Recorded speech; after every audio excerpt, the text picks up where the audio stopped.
Come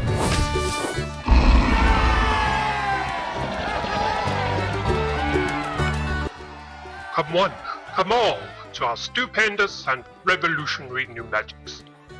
No doubt to all but a few, my panoply of wares bear too great a semblance to the supernatural, and offers the possibility of arcane miracles. But even the shrewd will tell that the occult artifice behind him are beyond even their ken. That is why I will only invite the bravest of wizards to even approach my wares. What a silly little stale strategy. His claim that his wares are supernatural is simply to make his trinkets more appealing for the uneducated in the mystic arts. Most people with magicks do not even know what the term supernatural means. What? You two do not know either? I guess I need to educate you while I continue my shopping. Using my actual magics, I shall steal his thunder by enquaking the veil to listen to Ramble Shamble.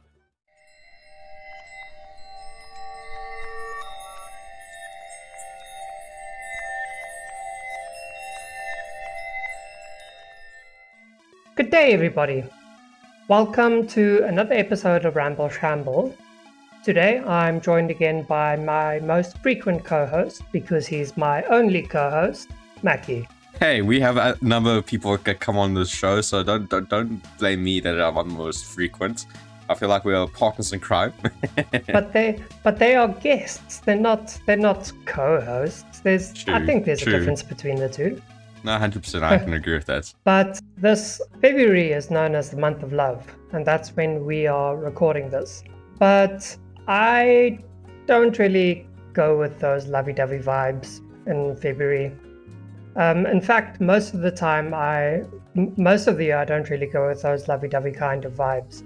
I tend to be a bit of a grave person, and I frequently indulge in things that are frightening and that other people would find too creepy to listen to in the late hours of the evening, although that's when I prefer to listen to them myself. But before we get to that, we are Ramble Shamble, and everybody who is listening to us right now can find us on various different social media platforms. Mackie, exactly where can they find us? Well, guys, if you have not been listening to our previous episodes, please just listen to this little segment, and then you can basically, but we don't recommend it because we do speak a lot of interesting things, and maybe it'll interest you. But guys, we have different social medias. Twitter, we've been a lot more posting there more regularly. We got our YouTube. We got this podcast is also streamed to pretty much every podcasting platform there is. So it's quite convenient for you guys to just quickly type Ramble Shamble and check out whatever podcasting platform that you enjoy. Maybe it's Spotify, maybe it's Pocket Podcast, maybe it's Podcast Addict, maybe it's Apple. We pretty much everywhere to make it as convenient for you guys to listen, and maybe give us that nice 5-star rating, thumbs up, great comment saying this is the best you've ever listened to, and you share it with everyone around you. Now I'm just speaking a whole bunch of like a wish list, if you may say that. But we also have a way for you guys to interact with us in a more personal level, whether it's through YouTube comments, which again is limiting, but join our Discord, where again you can play games with us, chat with us, maybe you participate in a podcast episode or two, maybe share your different ideas, but ultimately to share your answers to the end question episode of every episode, where we ask you a simple question, maybe not so simple, but maybe a question that makes you think and say, I would like to see what they think about this topic and talk about it in a smaller episode. Jotun, what is that smaller episode called? So we have this other playlist full of these smaller episodes, and that playlist is called Ramble Shrapnel. Again, that's because it's a little bit or piece of the bigger episodes. And from the responses that you guys give us, either as an answer to one of the questions that we asked, or just, I don't know, some random comment that you might throw at us and that we find to be interesting, we just talk about that for a little bit, 10 to 15, maybe even 20 minutes on the larger side. But that's how we like you guys to contribute towards the content that we make. And we really enjoy to see what your guys' perspectives are as well. So please let us know and respond in any kind of way to the question. Okay, please don't be an ass, but respond in a way that you find to be interesting. Or you can respond as being an ass, but just respond to the question afterwards. So you can say, haha, I think both of them lose, and then like maybe a comment or two later you say, I think Jotun won, or I think Mackie the Magnificent won. Yeah.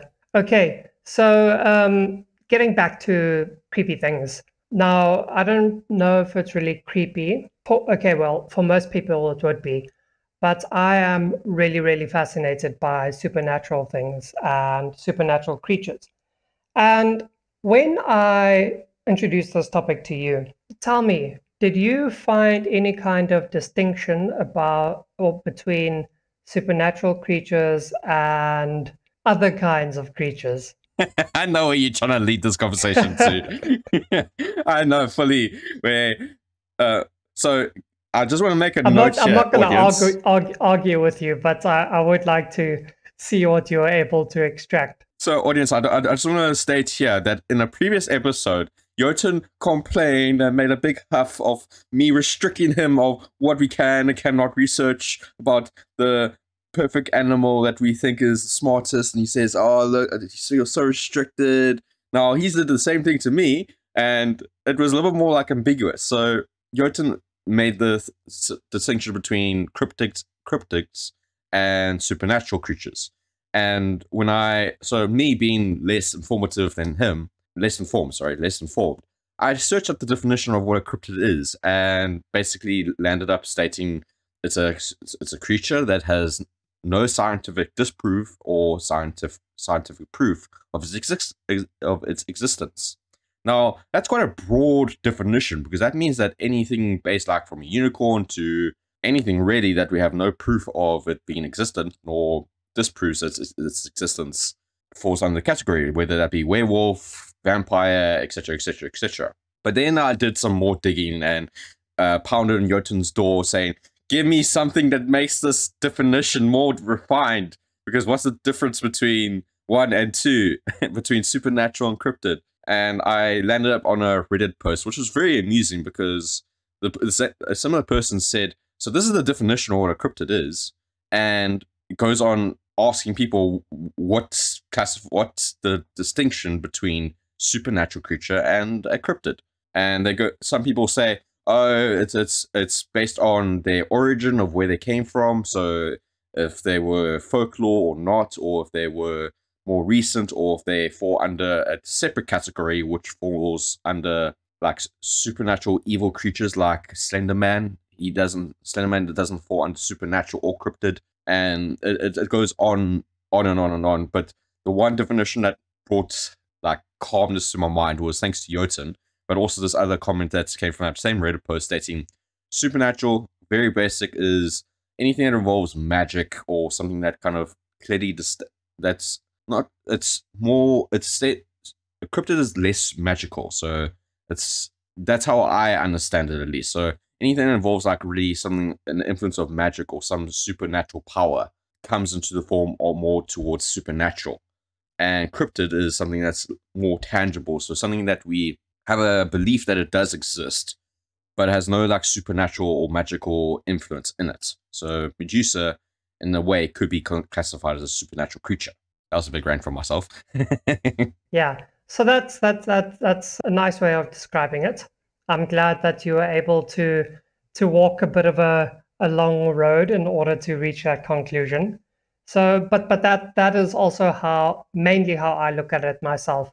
So if we're looking at something like a Sasquatch, right? Then most of the encounters and the beliefs about them have to do with something that we would describe as the world of reality. This physical world in which we live, and all of the signs of their presence are things which would come about from a physical being of some sort. But that's before we get to what some people claim of there being like a link to UFOs and aliens and things of that kind. But if I look, I'm not a betting man, but if I were a betting man, I would say that Sasquatch, Bigfoot, Yeti, and all of those things are actually cryptids. Yeah. Yeah. Like the agreed. animals that we just haven't found yet.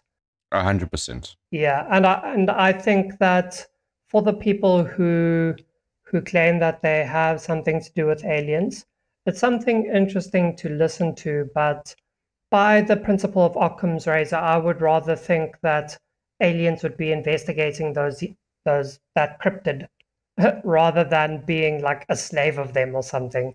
But anyway, that's not what we're going to look at today, because I told you specifically we're not doing cryptids and we're not doing the paranormal today. Today we're going to be looking at supernatural creatures. I asked you for 2 different types, and I said to you that there would be a bit of a mystery question. Ooh. Yeah. So I'm going to let you take the stage for the first one, which is, what is the most likely supernatural creature that you can think of, or find, or research, or experience? Okay, so first off, I have to ask you a set of questions just to confirm your identity, Jotun. So, Jotun, when you went to go check out your blood pressure, would you say it was low, like quite low compared to the average Joe? I don't like where this is going, but yes, actually, my pulse is exceptionally low. Okay, and would you say you have good eyesight? Yes. Would you say you have good hearing? Yes. Would you Oh say? man, I'm ticking boxes here. Jeez. Would you say you have a little bit more interest in space and have a higher understanding of space compared to the average Joe? Yes. Well, now I'm even more concerned on your identity, Jotun, because you've just ticked all boxes of being considered a reptilian or a lizard man in disguise as a human.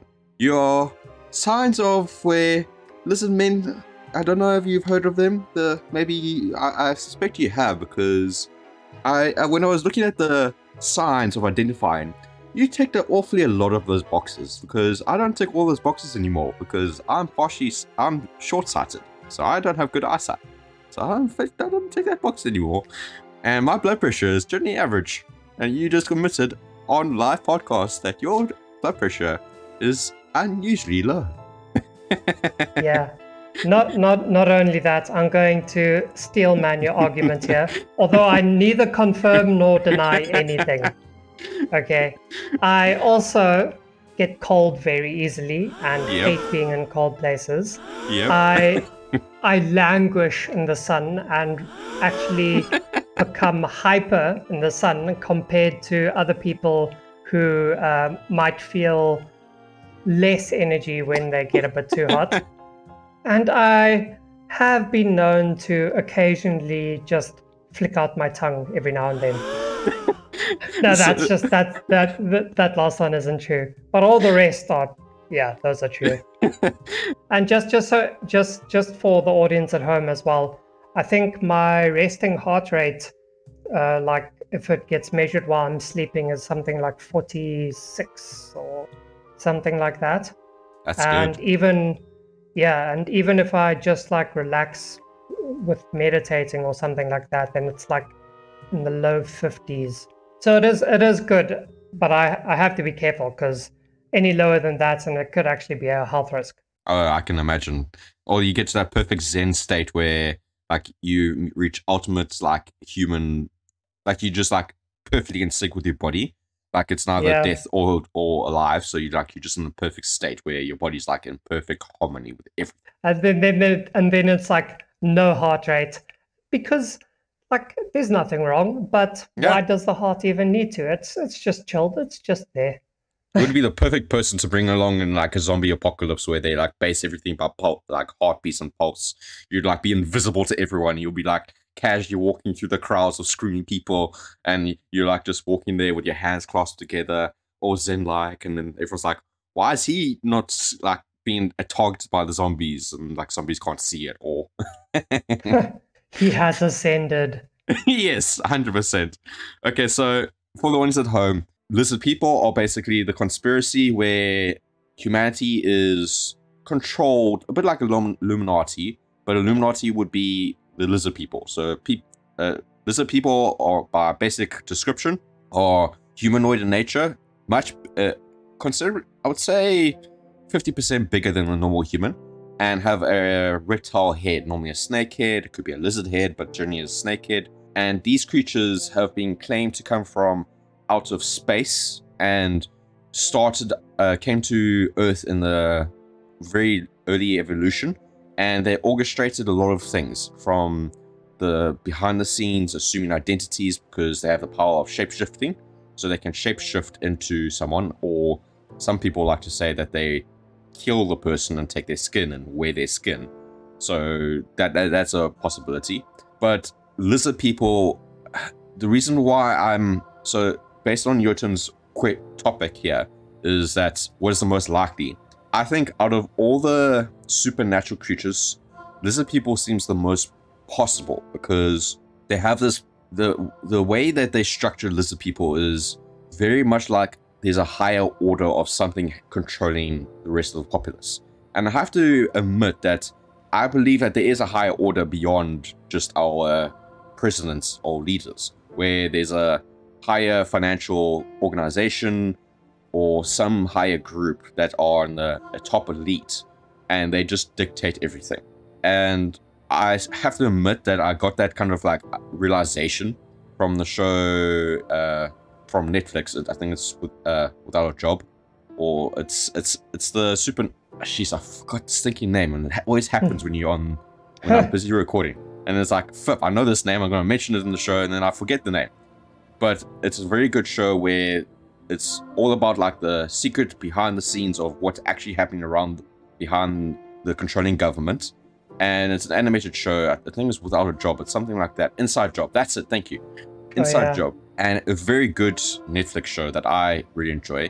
And one of the controlling parties of behind there, including the Illuminati, are the lizard people.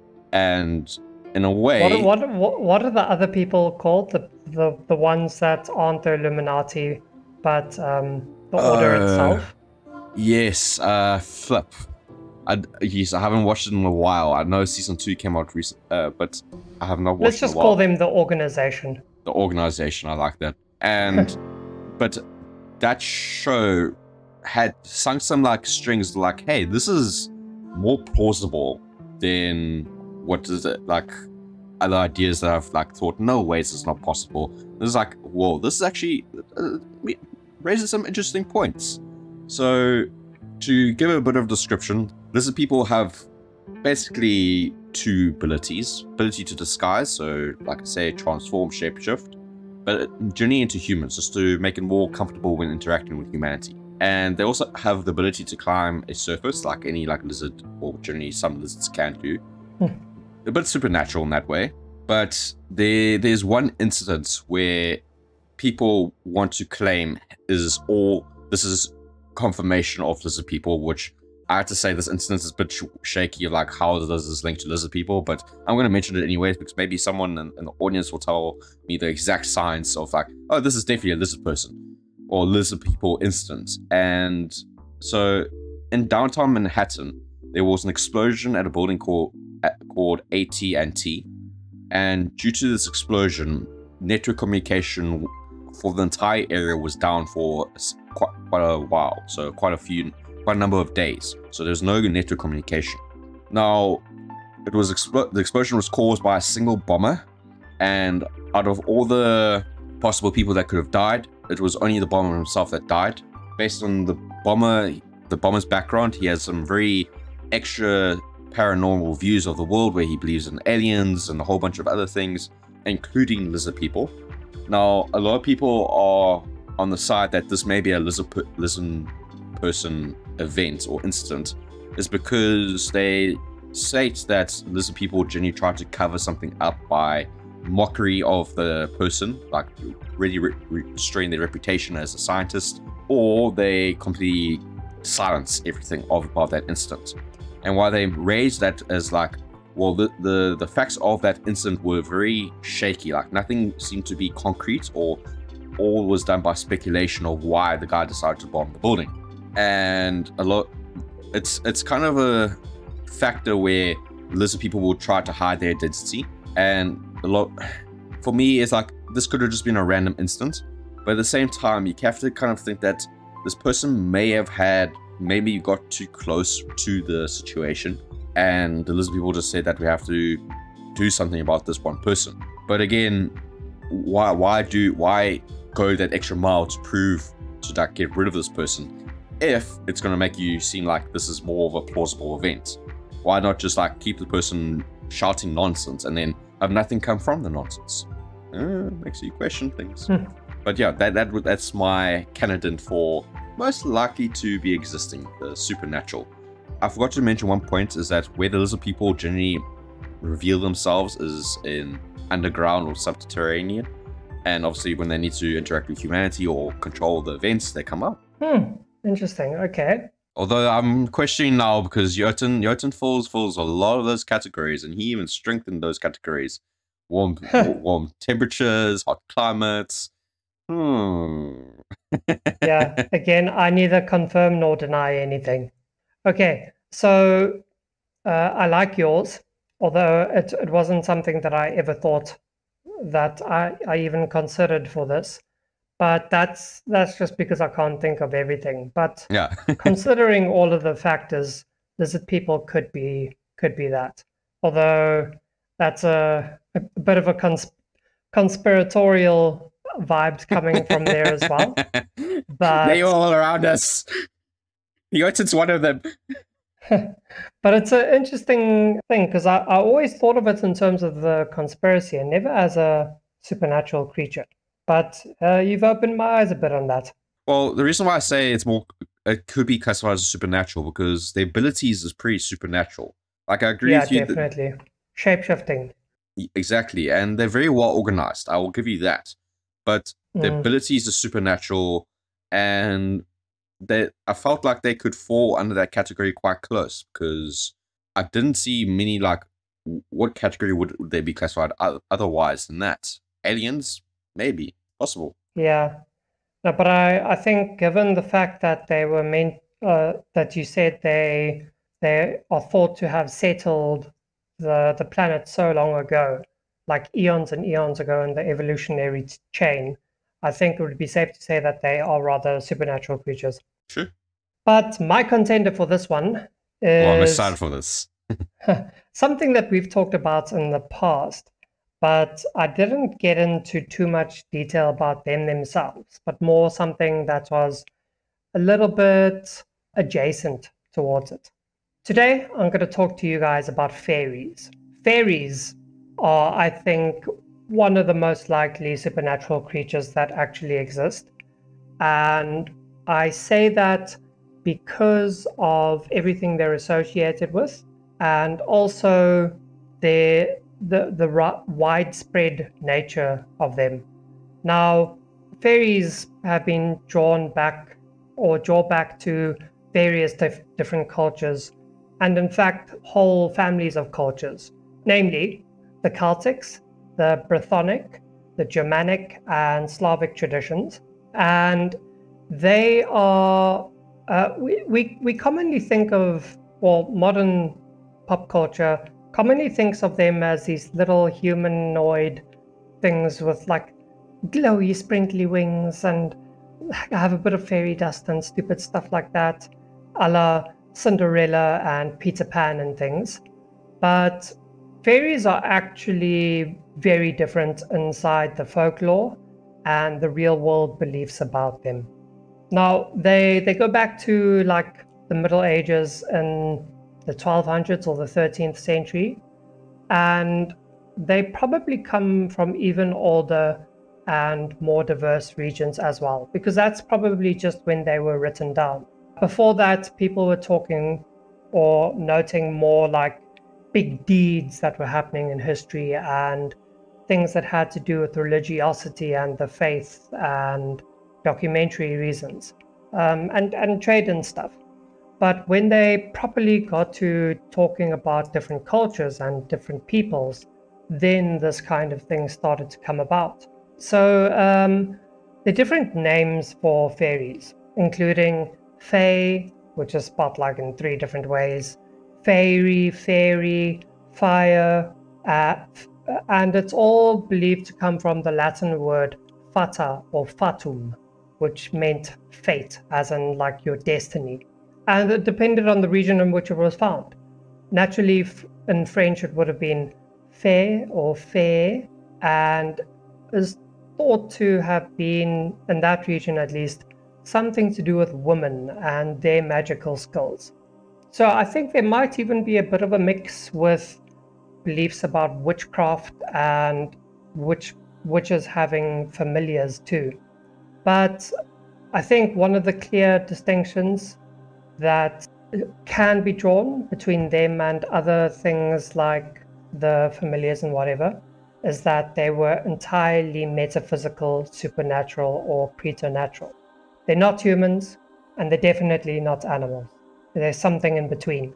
So that they're thought to be in our world, but have like these magical powers that they can use for their own will. And exactly how they do use it depends on where you find their stories to come about. So lots of people think that they use their powers in order to help mankind. This is more like the typical fairy beliefs. Like you wake up after a long night, and then the cobbler has more shoes in his shop because the fairies did their work in the night and things like that. But actually, there are a lot of beliefs about them being mischievous and malevolent, like having true malice behind them. And this is, for me, the part where it gets really fun, because there's a real dark side to the fairies, or as they're also called, the fair folk. They're often called other things like the little people, the hidden people, the people of peace, the good folk, and such.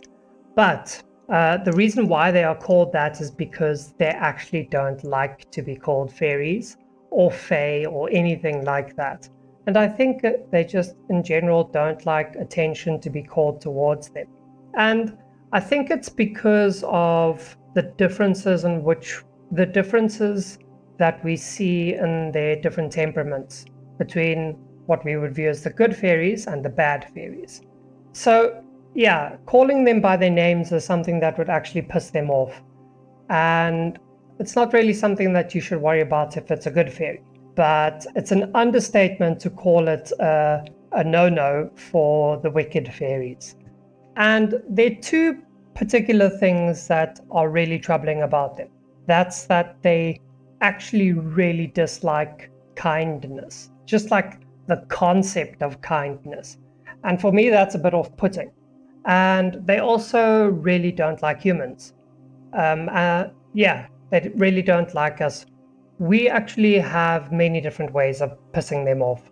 That's just because they're plain old corrupt, and they like to do a few things that we would view more like pranks, including tangling someone's hair, messing with their sense of direction, stealing from them, robbing them, and confusing them. But then there are also far more troubling things that they would do, like bite people, bring them into trances, get them to have basically epileptic fits, or what was called being fairy struck in ye old days, or the old days, cursing them into dancing until they die, literally, drowning them, turning them into animals or beasts, offering their souls to the devil, making that's a hardcore one, dude. Making entire fields of crop go bad, causing people to be sick, enslaving them, kidnapping them, murdering babies and children, or abducting them. Remember, everyone, we talked about this a bit in the past, and I was talking about changelings and how they abducted babies and were, well, No, fairies abducted babies and replaced them with changelings. And this shows how bad they can be. So, amongst the fairies, there are two types. There are what's called the Seelie court, which were the good ones, and the unseelie court, which were the bad ones. The meaning of the word Seelie comes from being lucky, happy, or blessed. And so the Seelie courts were the good ones, and the unseelie were the bad again. And the unseelie ones were meant to be ugly, like terribly ugly compared to the Seelie ones. So I guess we can kind of understand why they have such a bad temperament. Like if if you're really ugly compared to even people, let alone the pretty fairies, then I think you have a reason to be a bit mean, although it's a bit of a weak reason. Yeah, and so these are called by different names in other traditions. I think that was the Celtic one. There were the kobolds, which I believe were the Germanic type. Then there were the red caps, which were also Germanic, coming from like the mining hats that miners would wear. The Tilwith Teg, which sounds Gaelic to me. The Gun Ceannach, which also seems Gaelic. And yeah, a lot of things. But so yeah, those are my favorites. You can actually do a few things to get rid of them or defend yourself as well, like hanging an iron horseshoe, because iron was believed to get rid of like bad juju, keeping a 4-leaf clover, but good luck finding one, and just like wearing other charms and things, you know. So yeah, the fairies. That's what I would say is the most likely. It's a very good contender, I have to say that, because if I was not going to pick like lizard people, fairies made the most sense as well, because there's too much mystical magic behind them and the stories behind the fairy people that I agree with you 100%. Although I cannot denounce it in any way really, because there's times where I'm sure I lose socks and I'm thinking something supernatural must have happened here, because the sock can't just disappear. I have one sock that's now completely gone. I'm like, what happened to the sock? I look in the laundry and it's gone. I'm like, something must have happened. Yeah. And I must say, I'd like us to quickly give just a close runner-up for our creatures.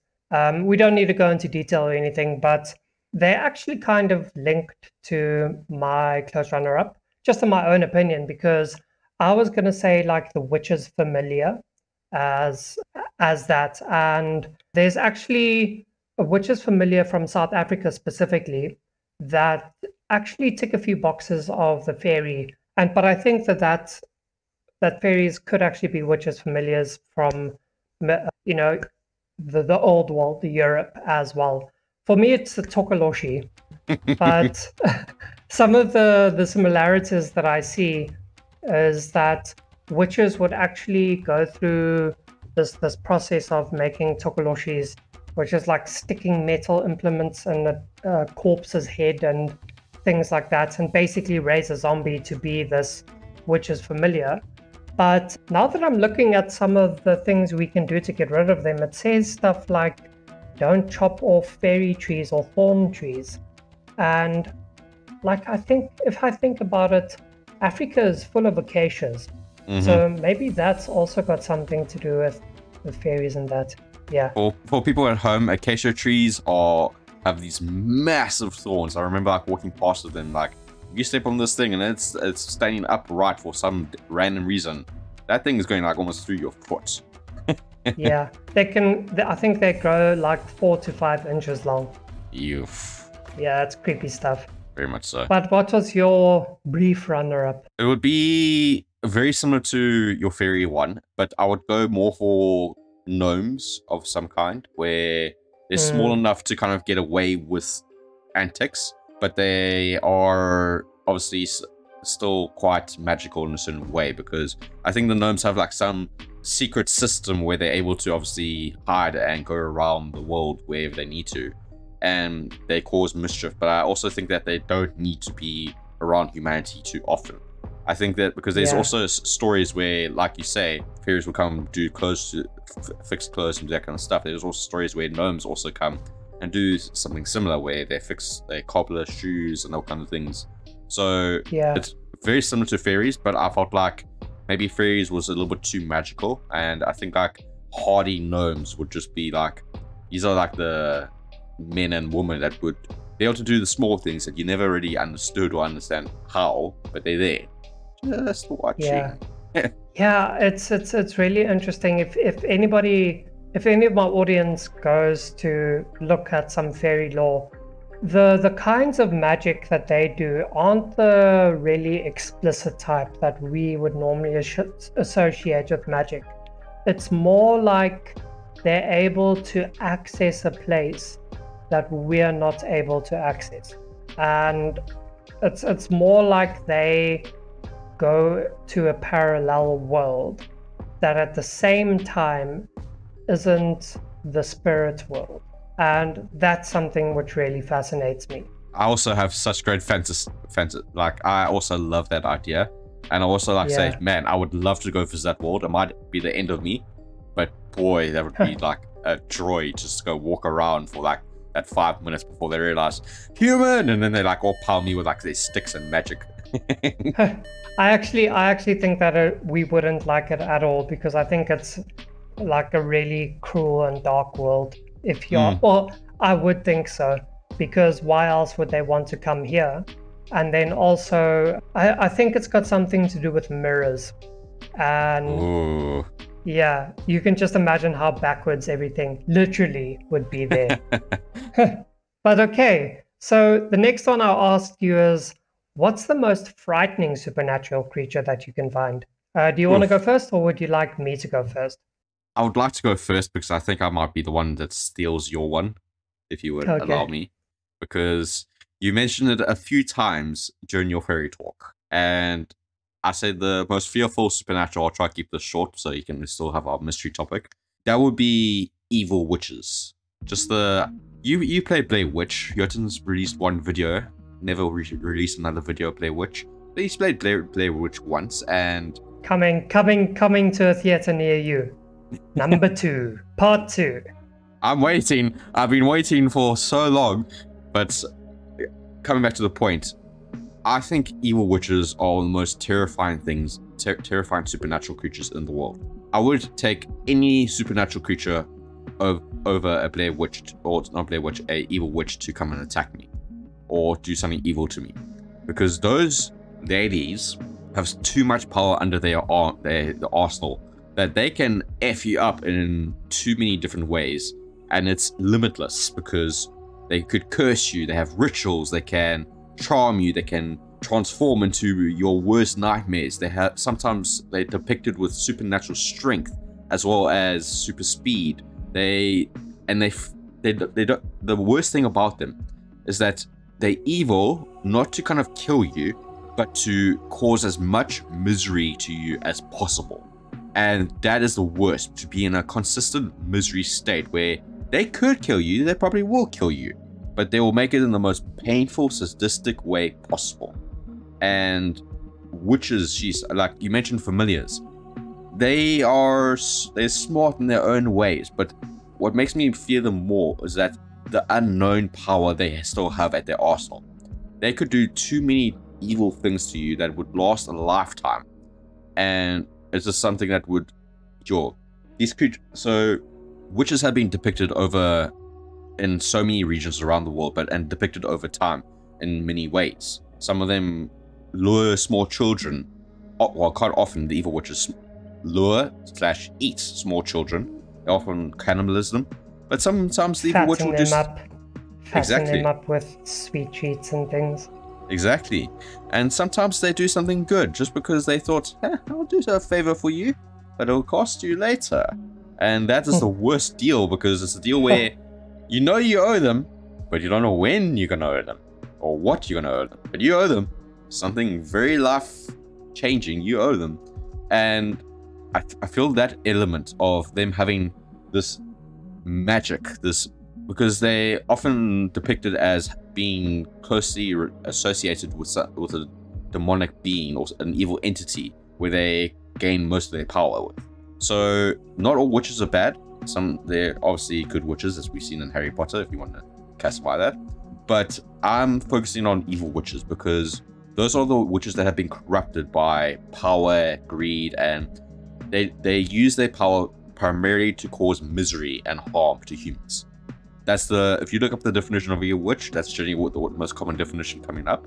And common examples of evil witches is Wicked Ginny, which is a Britain witch where she would lure children to either drown them or eat them to near her river, and depicted as a green witch with sharp teeth.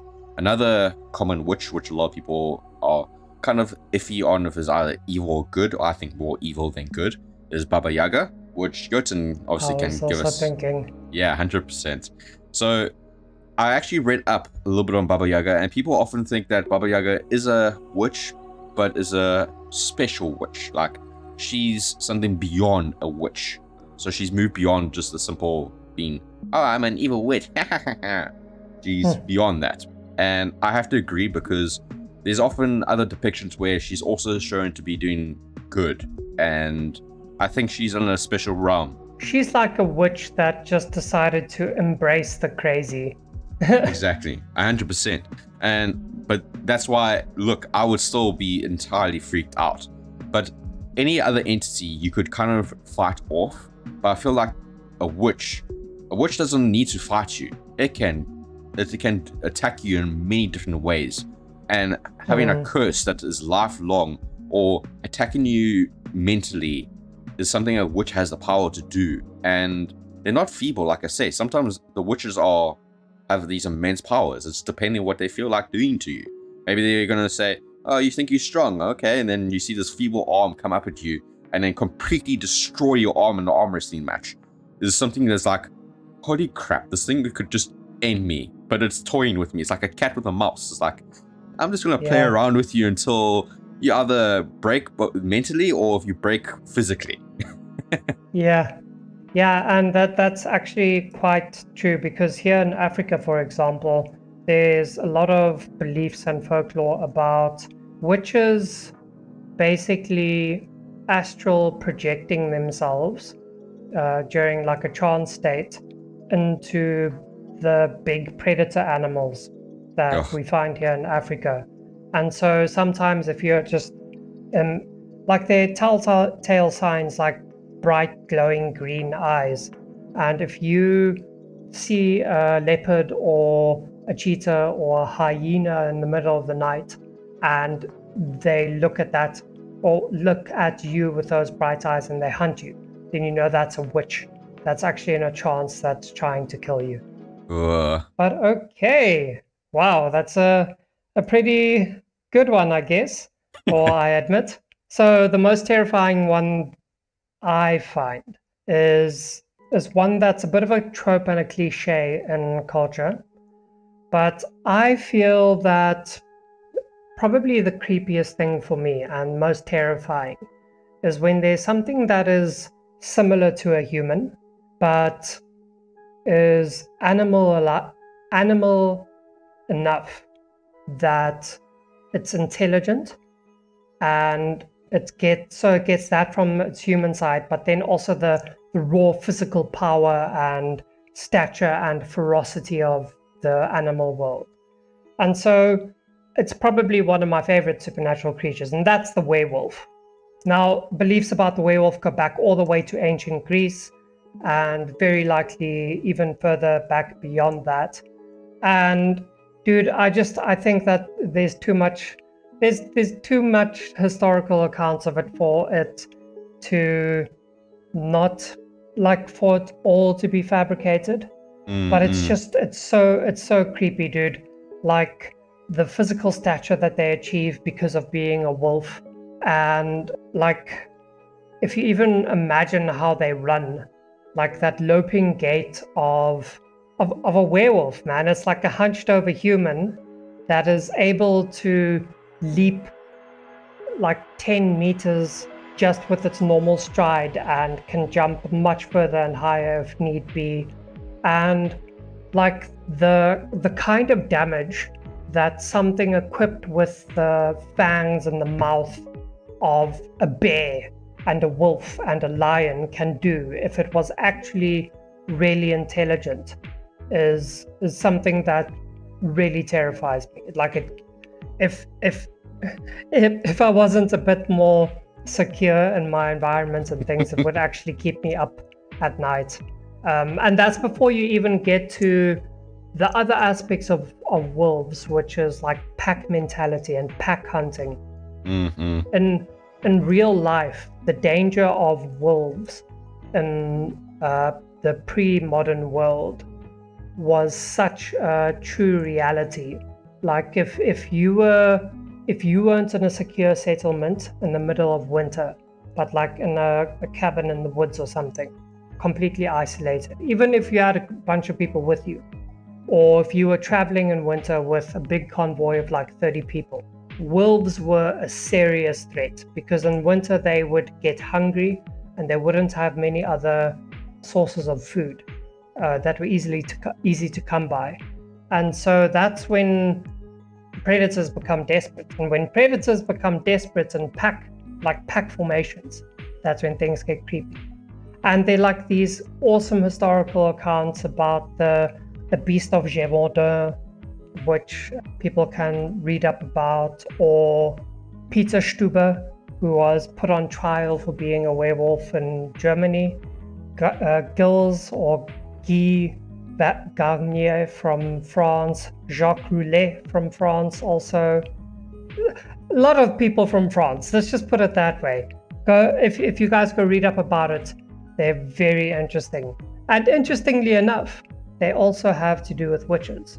So I think that people will find that to be an interesting read as well. But I'm not going to give you guys too much information about werewolves, because I think we all know them quite well. But I would say look up exactly what the real world folklore is and where the modern interpretations began, a la the silver bullets and stuff, because the old stuff is the really dark and interesting stuff. But Mackie, for the final question. Wait. Before you go in there, just 2 points. So werewolves is a very good one. I'll weaken your topic first and then strengthen it afterwards. Werewolves have been poorly depicted by the Twilight series as sexy, strong men and very loyal. And I think those werewolves suck ass. But I won't lie. Those are just big wolves. 100%. But the one werewolf that made me crap my pants when I was younger was watching Harry Potter Prisoner of Azkaban. And that's when, remember that scene where he was a werewolf and Hermione and Harry were running away and then go into the dark woods and they're hiding behind the tree. And this werewolf just like stops and then like sniffs.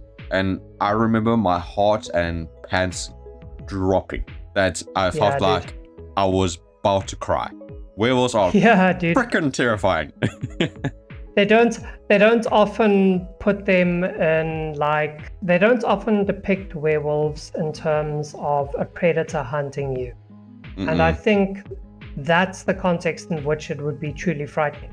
Because when an apex predator is on the hunt, literally all the life inside the area around it shuts up. Like crickets and things stop making noises, insects stop making noises, birds shut the hell up. And that's when you gotta be scared. Most of the time they're like depicted as either henchmen in media, or like someone going through the experience of being it.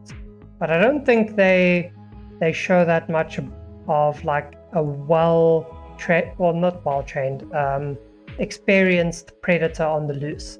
That's when you should shut your pants. Well, that's why Harry Potter Prisoner of Azkaban, they nailed that scene. Like I'm still to this day a little hesitant to watch it because of that scene of them running away from Werewolf Professor is probably the scariest scene I can think of that comes to my mind. It's like that is burnt into my memory.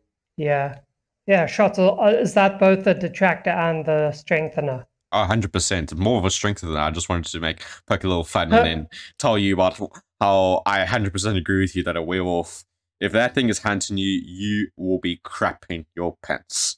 Yeah, well, the Twilight series did few supernatural creatures justice. Oh, So I yeah. think the werewolf didn't get the worst end of the stick over there.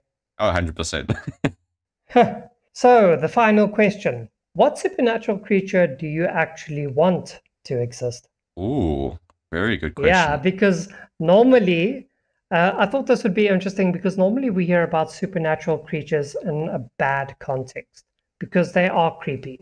But which do you actually want to exist? You go first because my like a first one that will come to my mind would be a leprechaun, but I don't want that to be existent because leprechauns are also highly mischievous and can F you up. So you go first, and then while I think of an appropriate. Oh crap! Now you put me on the spot. You haven't had time to think of this.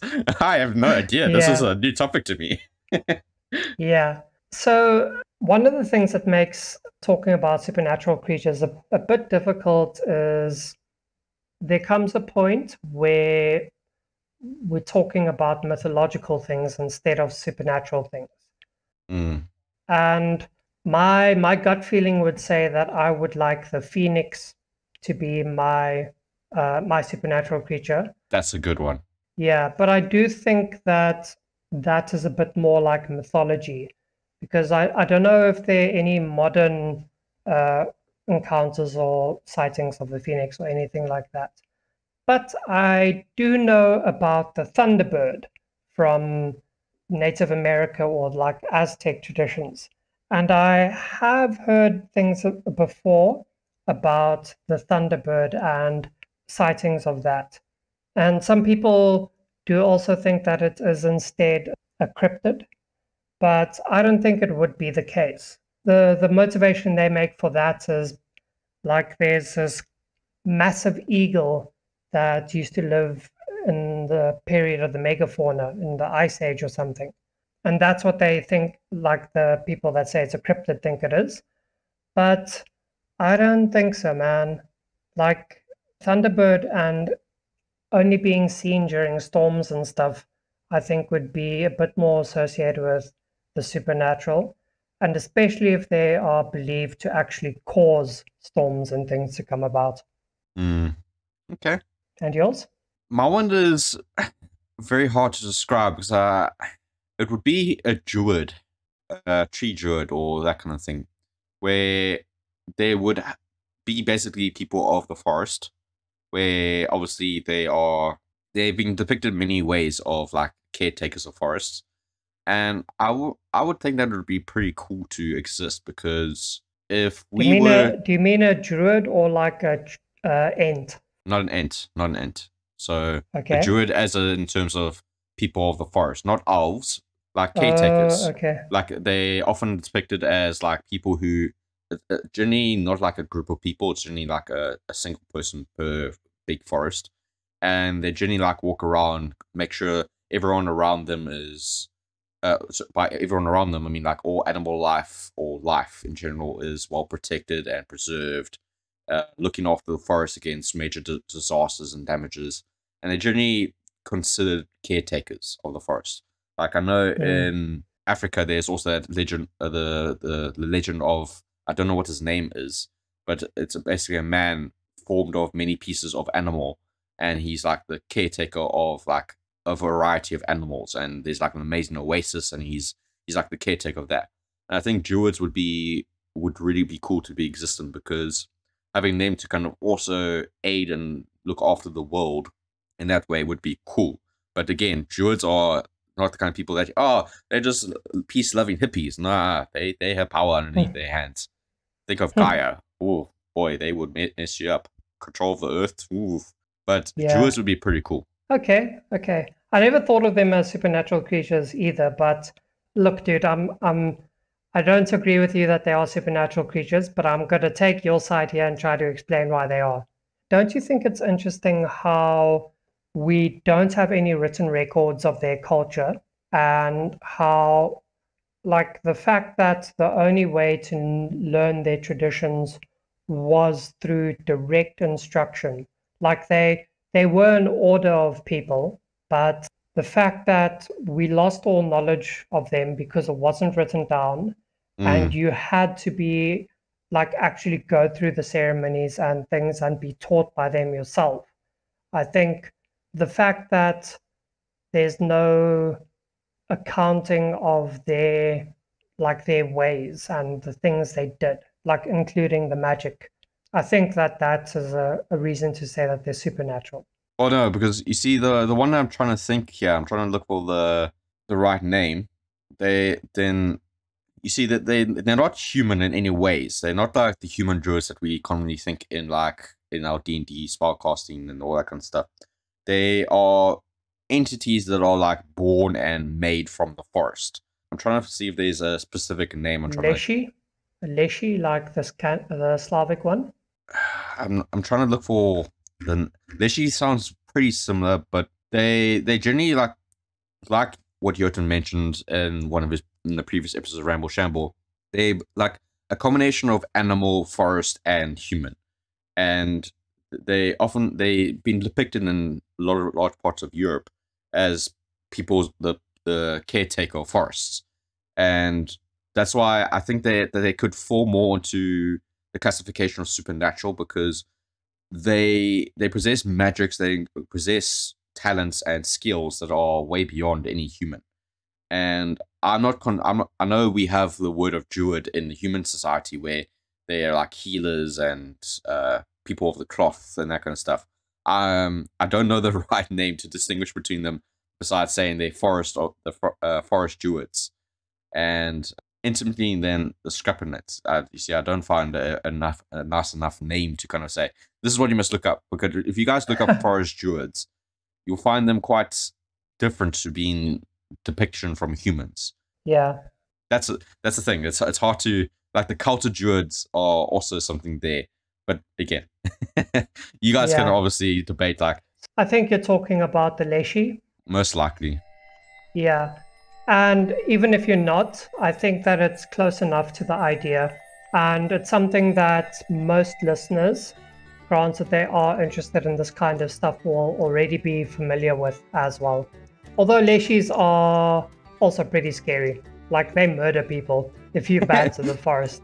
No, that's what I'm saying. No, Leshy is the right description, because I'm looking at it now online, and it does fall the categories of what I was trying to explain, where they're caretakers, but if you mess with them, they will F you up. Yeah. Okay then, So that was our episode on supernatural creatures today, everyone. Please let us know whose one you think is the most likely, which one of us also had the most terrifying. And although I don't really want you guys to give me anything about what you actually want to exist, I don't really care that much, to be honest. I do care about which ones you guys think are most frightening and which ones you guys think are most likely to exist. And we will probably make a Ramble Shrapnel episode about that. Well, we definitely will, not just probably. And you can find that in a separate playlist called Ramble Shrapnel. That's where we take little bits and pieces of it, of the main episode, based on your guys' feedback, and talk about that for a bit. That's how we like you guys to contribute. And you will be able to find those episodes where, Mackie? So guys, you can find out all our episodes on pretty much every podcasting platform. I'll mention some briefly. That includes Apple, Spotify, Pocket Podcasts, Google Stitcher, Podcast Addicts. There's so many podcast apps out there, but you'll pretty much find it. Just search Ramble Shamble, and you'll pretty much hit the nail on the head pretty much all the time. I say pretty much because when you type Ramble Shamble, it doesn't come in the search bar. When you press that little enter button, you'll see we're there.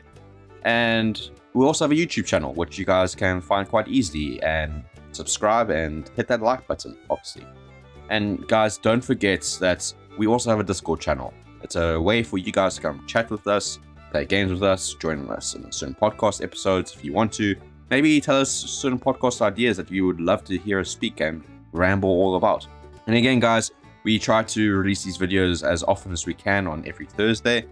And we have our little shrapnel episodes to keep you busy in between those longer episodes that we love to share with you. And guys, do not forget that we must all hail our lizard people.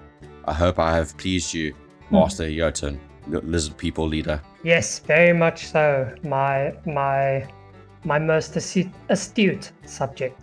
Thank you, Master. Okay, everyone. Thanks again for joining us. We'll see you next time. Bye-bye. Bye, guys.